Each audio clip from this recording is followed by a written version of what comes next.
Hi lovelies. I hope you're staying safe, healthy, and happy these days.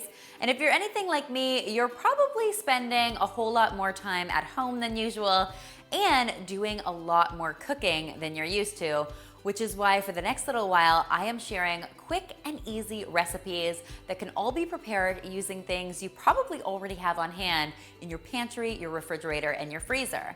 And today it is all about my amazing cheesy taco pasta. Such a family-friendly recipe. It is a huge hit right now with my 15-month-old daughter, Elle. She is absolutely loving it. It's kind of like what would happen if tacos and spaghetti came together and had a delicious baby.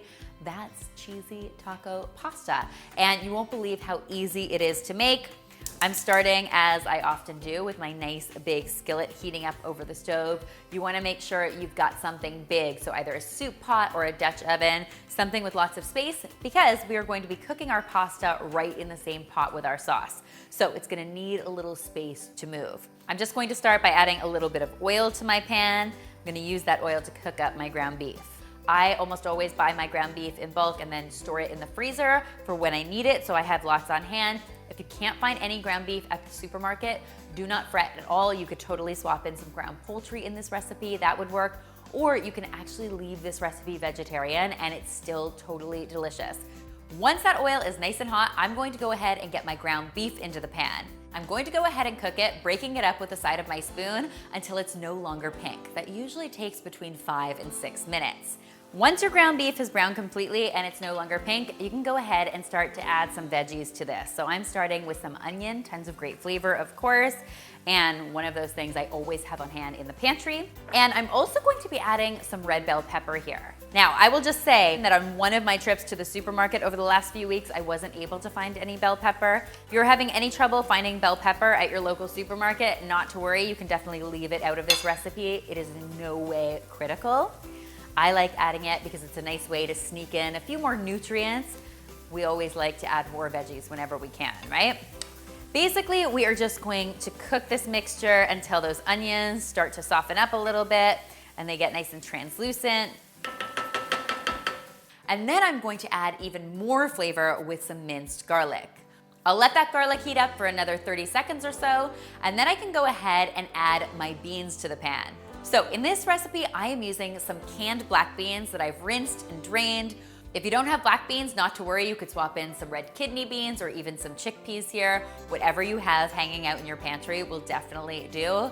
Now, I'm always a fan of using canned beans because they come pre-cooked, but if you have dried beans, they're really easy to use. You just have to soak them overnight and then boil them in water until they're nice and tender. Basically, just follow those package directions, and as soon as they're ready, you can get them right into your pan. Next, I'm going to be adding some corn kernels to this. I'm using frozen corn, but fresh or canned will also work. And then it's time to add my pasta. In this recipe, I'm using shells. Any sort of pasta will really do. The sky's the limit. Clear out your pantry, put in whatever you have.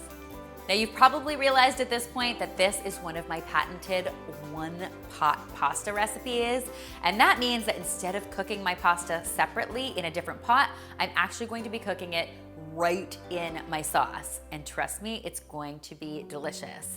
To my pasta, I am going to add some beef broth. So instead of cooking in water, this pasta is going to absorb all of that amazing flavor from my beef broth. I'm also going to be adding a few cups of tomato sauce. I'm using just regular old jarred tomato sauce. If you don't have tomato sauce, you could swap in some diced tomatoes here or even some jarred salsa. All of those are great options. You just want something that's nice and tomatoey.